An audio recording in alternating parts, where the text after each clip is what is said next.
여태까지는 이게 돼요 안 돼요가 중요한 때였어. 그래서 되기만 하면 되는 줄 알았어. 그런데 되는 게 다가 아니구나.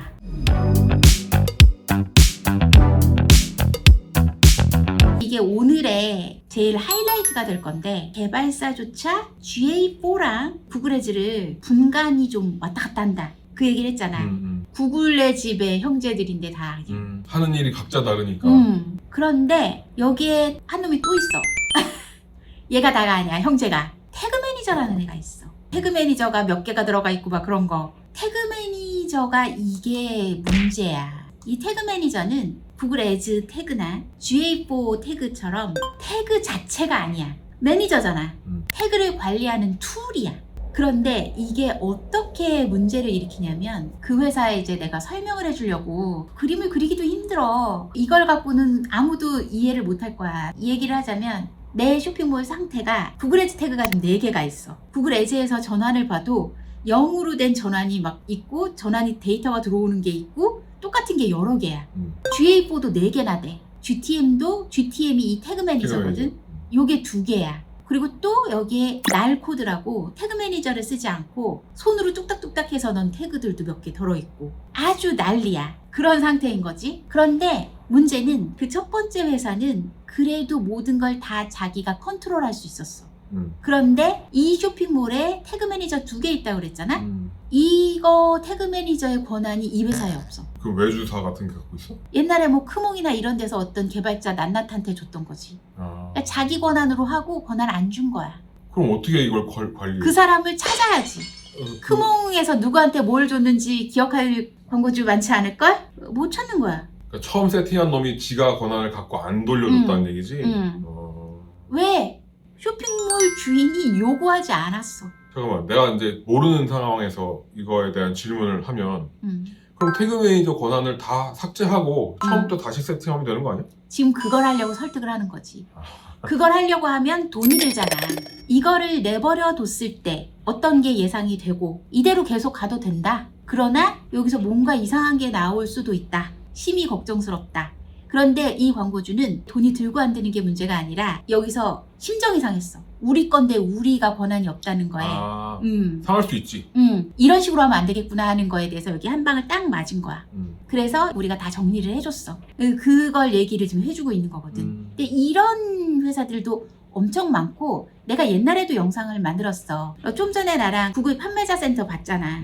그거를 하다 보면 소유 확인이라는 게 있거든. 이 쇼핑몰 상품을 판매자 센터 구글에 올리려고 해. 이 쇼핑몰이 니께 맞아? 라는 거를 소유를 확인해. 소유 확인이 있는 데가 몇 군데 없거든. 계정 인증 같은 거네.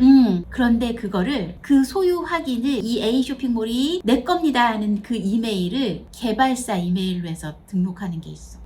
그러면 태그 매니저를 권한을 갖고 있는 애한테 발송이 된다는 얘기잖아. 판매자 센터도 그렇고 태그 매니저도 그렇고 쇼핑몰 주인은 무단 점유를 당하고 있는 거나 마찬가지야. 내가 옛날 영상에선 어떻게 얘기했냐면, 내 쇼핑몰을 갖고 부동산 등기를 내와라 하고 대리인을 시켰더니 부동산 등기를 대리가 지 이름으로 내온 거야. 그런 게 굉장히 비일비재해. 그런데 태그 매니저도 그와 유사한 경우라는 거지. 사건 사고 많이 일어나겠네. 이 태그 매니저가 이 사람들이 악의는 없고 성의는 없는 상태여서 그렇지, 악의가 있는 상태라면 이 쇼핑몰 개판으로 만들 수 있어.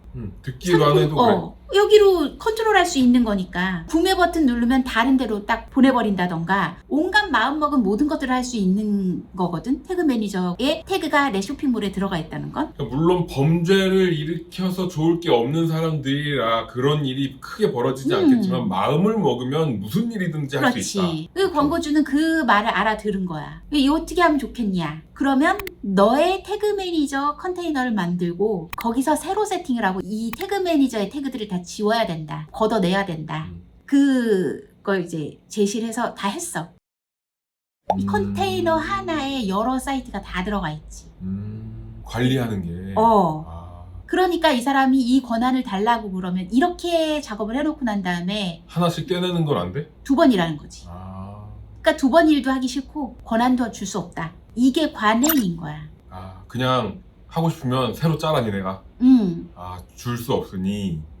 권한은 줄 수 없다. 권한은 줄 수 없다의 명분을 대자면 이 컨테이너 안엔 너 것만 있는 게 아닌데 남의 걸 같이 공개할 수 없다는 거겠지. 근데 할 수는 있는 거고. 그렇지. 근데 귀찮은 거고. 애초에 요렇게 컨테이너를 하나씩 만들면 되는 거야. 근데 많이 이렇게 안 하는 거고 이걸 할 수 있는 사람들이. 이렇게 안 하는 사람들이 훨씬 많을 걸 해서 지금 이 영상을 만드는 거지. 우리 쇼핑몰에 자기 컨테이너를 이렇게 무단 점유하고 있는 개발자가 2명, 3명이 사이트마다 이렇게 보인다. 그때 크몽에서 이 사람한테 메타 픽셀러 주세요 하고 컨테이너 하나, 이 사람한테는 구글 에즈 해주세요 하고 컨테이너 하나, 태그 매니저, GA4 전자상거래 해주세요 해서 하나. 그럼 GTM 태그가 3개가 되는 거야. 근데 난 아무것도 못해. 셋 중에 하나가 이상한 맘 먹거나 서로 어떤 억하 감정이 생긴다 그러면 나쁜 짓을 할 수도 있지. 매출이 안 나게 하는 것도 할 수 있는 거 아니야 이거? 그렇지. 이거 구매만 하려고 그러면 딴 데로 돌릴 수도 있대. 이거 꼭 보셔야겠는데 클라이언트가? 그러니까 이 컨테이너 하나를 따로 떼줘야 되는 거야. 그래서 내 이거를 이제 접속해서 이걸 본 적이 없지. 그래서 이 회사에 이 컨테이너를 딱 보여주고 이제 여기 안에서 이 루트로 요걸 안에 들어가면 요게 태그 뭐 했다 이런 게 있어서 요걸 수정하거나 삭제하거나 하는 거다. 그러니까 앞으로 지금까지는 개발자 없이 외주를 준 것 같은데 혹시라도 외주를 준다 하고 하더라도 여기에서 권한을 임시 부여했다가 작업이 끝나면 삭제를 하고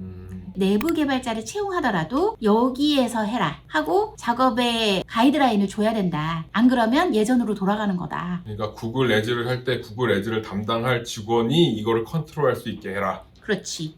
개발자는 무조건 이거를 통해서 해라. 구글 에즈 주도권은 회사에서 갖고 권한을 태그 그렇지. 매니저 하는 애들한테 줘라. 그렇게 안 하면 아까 말한 것 같은 사건이 발생할 수 있는 가능성에 대해서 열어주는 거다. 우리 모르는 개구멍만 뻥뻥 뚫리는 거다. 그치. 몰랐다면 큰 구멍이 뚫리는 거고 알고 있었으면 뭐 울타리 정도는 칠 수 있겠지만 바람직한 건 아니다. 그런데 이 회사는 태그 매니저만이 아니라 GA4조차 권한이 없었어. 다 준 거야? 광고 대행사가 자기가 갖고 있었어. 광고 대행사는 알면서도 그냥 하는 거고? 아... 우리가 그거 어떻게 알았냐면 우리가 이제 구글 광고를 해주려고 사용자 초대를 해달라고 하는데 안 광고주가 하는구나. 초대를 할 수가 없어. 그래서 뭔지 이제 모르는구나. 그게 뭔데요? 이렇게 나올 거 아니야 그러면? 그렇지. 초대를 할 수가 없어. 이거 권한이 없는데요? 했더니 이제 광고 대행사 연락을 해서 물어봤어. 했더니 그냥 쓰시면 돼요. 그건 또 뭔 말이야? 그냥 쓰래. 그러니까 내가 아까 부동산 등기 내왔잖아. 부동산 등기를 우리 쇼핑몰 판매자 센터에 대행사에다가 야 대리인으로 부동산 등기 내와 했더니 지 이름으로 등기 내온 거랑 같다고 했잖아. 이거 왜 네 이름으로 등기가 났냐. 내가 집 나가라고 안 할게. 그냥 살아. 지 권한 안에 있으란 얘기 아니야 그러니까. 권한을 내가 갖고 있는다고 문제될 거 없다라는 입장인 거지. 그러니까 귀찮은 일은 안 하고 싶고 그냥 비밀번호 아이디 알려줄 테니까 그냥 대충 해라. 비밀번호 아이디가 아니라 그냥 그대로 써라야. 문제 없다야. 도대체 설명이 안 되지. 뭐 그 사람 입장에서 문제가 없을 수 있지. 내가 안 건드리면 되는 거 아니야? 아니 너 전자선거리 측정 다 되고 뭔 문제야? 관리는 이렇게 귀찮은 일이 번거롭게 있겠지만 사실 내가 뭐 할 것도 아니니까 그냥 대충 해라 이거 가지고. 내가 나가라고 안 할게. 그냥 그대로 살아. 이건 거야. 근데 그거를 아까 얘기했잖아. 이게 무슨 일이지? 하고 정신이 돌아온 제정신이 붙은 광고주는 이게 이럴 게 아니잖아. 우리 건 우리 걸로 해야지. 그치. 라고 하니까 권한을 줬어 나중에. 돌려준 거지. 권한을 돌려받아서 그걸 갖고 우리가 전자상거래를 체크를 하는데 이 GA4 전자상거래가 대행사가 자기네 컨테이너 태그 매니저로 했을 거 아니야. 그러니까 얘도 같이 지워줘야 되지. 그러니까 권한은 받았지만 그러니까 이전 데이터가 계속 살아있는 게 중요했거든. 이 회사는. 그러니까 새 GA4 전자상거래를 새 속성으로 만드는 게 아니라 있던 거 계속 데이터 갖고 그걸 인수인계를 받는 게 중요한 거야. 그래야 데이터가 살아있으니까. 그런데 태그 매니저 코드는 빼버렸단 말이야. 그러니까 여기서 측정할 수 있는 전자상거래 코드가 빠져. 우리가 다시 측정을 해줘야지. 코드를 해줘야지. 했는데 보니까 또 이전 대행사가 전자상거래 했을 때 매출이 이따만큼인데 우리가 전자상거래 세팅을 하고 나니까 이렇게 폭삭 주저앉는 거야. 세팅을 또 잘못해놨어. 그래서 내가 우리 개발자한테 뭐 잘못된 거 아니야? 사이즈가 너무 다른데? 했더니 우리 개발자 느긋하게 아마 내가 한 게 맞을 겁니다. 왜? 궁금하지? 우리나라 쇼핑몰에선 네이버페이 결제가 많잖니. 네이버페이는 우리 사이트가 아니라 네이버로 가는 거잖아. 그러니까 가기 전에 클릭만 하면 네이버페이에서 결제하려고 했던 상품의 수량과 결제액을 GA4에다 딱 찍고 내보내. 최종 결과물을 받는 게 아니고 네이버페이로 건너가기 전 단계에서 수집을 한다. 나가버리면 모르니까. 그치. 주문 완료가 네이버에 찍히기 때문에 이 사람이 샀는지 안 샀는지 자체를 몰라. 근데 샀다 생각하고 쓰는 거야. 그렇기 때문에 아까 항상 구글 에즈나 GA4에선 데이터가 사이즈가 크다고 그랬잖아. 취소된 거. 샀다가 취소하는 거는 물론이고 살려고 했는데 막 그 사이 마음이 바뀌어서 결제를 포기한 것도 여기서는 샀다라고 하는 거거든. 그런데 우리 개발자가 이 과정에서 우리 개발자는 약간 노하우가 있는 거지. 의심받을 수 있는 그런 소지가 있는 것들은 미리 차단하는 노하우가 많아서 어떤 식이냐면 네이버페이에서 너무 터무니없는 금액으로 살려고 하는 사람 있지. 그 데이터 지워버려. 뭐 1,000원짜리인데 300만원어치 사겠다 하고 네이버페이 나가는 거 데이터 지워. 그런 거 치고 300만원 주문 들어오는 일 없거든? 왜 그럴까? 이상한 사람들이 있어. 가끔 하나 걸리면 이상해지는 거지. 데이터가 확 이상해져 버리는 거야. 근데 여기 같은 경우에는 얼마 이상을 제외한 게 아니라 네이버페이를 중복해서 클릭하는 거는 한 번만으로 쳐라. 중복 클릭도 많은 거지. 네이버페이 갔다가 아유 살까 말까 하다 아니야 살려고 했다 또 클릭했다가 그러면 2번, 3번 이렇게 찍히는 거지. 매출 사이즈가. 나도 쿠팡에서 결제할 때 많이 그렇게 하거든. 결제하려고 갔다가 마음 돌리고. 그래서 우리가 데이터를 다 정리하고 난 다음에 설명을 드릴 때 요런 현상이 나부터도 이거 님 잘못한 거 아님? 하고 물어봤으니까 확인을 해본 바 그렇다더라. 그동안 GA4의 사이즈하고 매출 사이즈하고 카페24 사이즈하고 엄청나게 차이가 나지 않았냐? 그렇대. 그거보다는 조금 갭이 적을 거다 이제. 그렇게 할 수도 있어요? 라고 해서 여기 더 좋아졌지. 실제 데이터에 가까워지는 거지. 그렇지. 원래 하려고 했던 그거가 아니었는데 원래 하려고 하는 걸 하다 보니까 더 좋아진 거지. 의외로. 대표 입장에서 매출이 줄어든 것 같은 기분이 들긴 하겠다. 아니 근데 그분들은 항상 실제는 우리 쇼핑몰에 찍힌 매출이 진짜기 때문에. 그렇지. 랜딩을 그쪽으로 해버리면. 나도 항상 그렇게 얘기하거든. GA4에서 갭이 이만큼 있는 걸 없애는 게 능사가 아니다. 그건 중요하지 않다. GA4의 매출이 카페24보다 10배가 차이가 있었어. 10배의 거품이 있었던 거야. 그러면 그 9배는 허수였다는 거지. 그렇지. 허수가 9개가 찍히는 거였어. 9개를 안 찍게 할 수 있는 방법이 현실적으로 없어. 네이버페이를 드러내는 수밖에. 근데 그거 너 못할 거 아니야.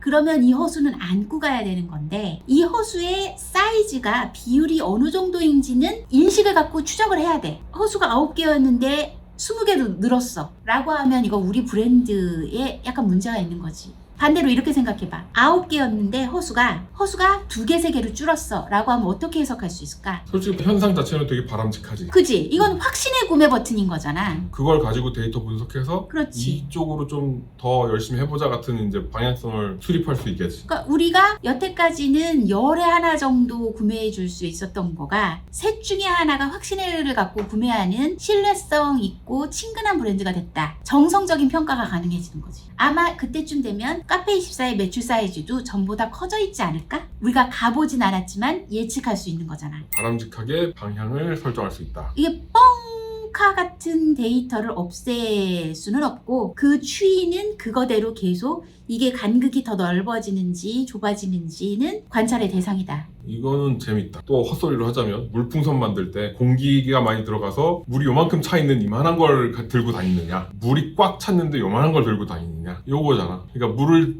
넣는 과정에서 어떤 일이 있었는지 모르니까 다들 답답한데 공기가 들어가는 과정을 잡아냈다. 잡아내는 거가 실력이고 그렇게 처음부터 세팅하기 시작하면 좋은 물풍선을 만드는데 도움이 된다. 그런가? 어때? 재밌어. 태그 매니저 권한을 많은 업체들이, 중소기업 스타트업들이 그거를 관과하고 넘어가서 결국에는 나중에 권한이 없는 상태를 발견되는 것 자체가 많이 일어나는 일이라 요거를 바람직하게 잡아가는 것도 처음에 시작하실 때부터 생각을 해보셔야 된다. 요거 되게 재밌는 얘기였고 요거를 잡아놔야 나중에 좋은 데이터로 가지고 좋은 방향으로 브랜드나 상품의 전략을 이제 진행하는 것도 가능하다는 게 재밌는 어느 타이밍에 어떤 선수가 참여하더라도 똑같은 거 신뢰할 수 있는 데이터를 보여줘야지 그 과정에서 어떨 때는 과장되거나 축소되거나 이런 걸 갖고 올바른 인사이트를 낼 수는 없잖아. 지금은 분명히 너도 알고 나도 아는 일이지만 너나 나도 시간이 지나면 그때 기억은 또 희미해진다. 그렇지. 지금 아는 게 중요한 게 아니야. 그리고 여태까지는 이게 돼요 안 돼요가 중요한 때였어. 그래서 되기만 하면 되는 줄 알았어. 그런데 되는 게 다가 아니구나. 제대로 되는 어. 게 이제 문제인 거지. 이거를 고칠 때마다 수정이 필요할 때마다 내가 주도적으로 깔끔하게 할 수 있느냐, 남들이 내 눈엔 보이지 않는 자꾸 살림살이를 추가해 대기만 하느냐, 이것도 이제 개념을 가져야 된다. 그래서 우리 개발자가 요새 나한테 그래. 왜 디디님이 주는 일은 요새 이렇게 하나같이 더럽냐고. 간편한 일이 없는 거구나. 그러니까 자기는 크몬 프라임이라고 그랬잖아. 그러면 이 사람의 주 고객은 새로 쇼핑몰 시작하는 사람들이야. 아, 백지에서 되기만 하면 어. 된다. 백지에서 뭐든지 다 자기가 해주고 끝이잖아. 근데 이제 나로서는 업력이 되고 뭔 경험치가 있는 사람들, 내가 시작할 때는 그 사람들이 처음이었는데 이제 5, 6년 지나니까 때들이 묻어오는 거야. 그러니까 내가 주는 일들은 아 요새 왜 이렇게 클린한 게 없어? 수정부터 시작해야 되는 부분. 파악하고 수정하고 그 다음에 새로운 세팅을 해줘야 되는 일들. 우리가 예쁘게 데이터를 딱 옷 한 벌 해주려고 봤는데 애가 꼬질꼬질함. 빨아야 되는 거야. 그냥 해주면 되는데. 눈 질끈 감고 하면 되는데 우리 또 그거 못하는 거야. 그러니까 이거를 빨래를 빨아야 되는데 이게 울이야 퍼야 뭐 면이야 그런 거부터 파악해서 이거는 이렇게 빨면 안 돼 같은 것도 다 해야 되는 거고. 아 설명은 설명대로 해줘야 되고. 그렇지, 설명은 해줘야지 왜 이렇게 해야 되는지. 설명을 해서 그냥 그러면 괜찮은데 납득이 되면 되는데 납득을 못하는 경우 왜? 지금까지 듣고 싶은 됐는데. 얘기가 아니니까 납득하고 싶지 않아. 동의하고 싶지 않아. 그건 듣고 싶지 않은 얘기거든. 힘들어진다고. 이게 듣고 싶지 않은 케이스가 내 케이스일 수도 있겠다 생각을 갖고 한번 진단 정리하고 넘어가는 게, 지금 10년 20년을 했으면 앞으로 10년 20년도 할 회사일 확률이 높아. 그러면 지금쯤은 한번 정리해 볼 때가 됐다. 이것만을 위한 상품을 한번 만들어 볼까? 우리 사이트에 있는 태그 내 건가? 이건 그냥 저 유튜브 제목같이 하면 될 것 같은데? 이 태그는 나의 소유인가? 이 태그 문제 없는가? 하자는 없는가? 여태까지는 구글 광고 해드립니다. 관리해드립니다. 소재 만들어드립니다. 하면서 이걸 그냥 해드린 거거든. 그냥은 아니지. 우리도 청구는 들어가. 그렇지만 이것만을 위한 서비스를 하진 않았었는데 이것만을 위한 것도 필요하겠다. 하지 않나? 라고 생각하시면 이 영상에 좋아요 해주세요. 좋아요 해주시고 댓글. 혹시 결혼하시고 싶은 여자분들 저한테 좀 데이트 신청을 좀. 여기서 끝내야 되겠다. 감사합니다.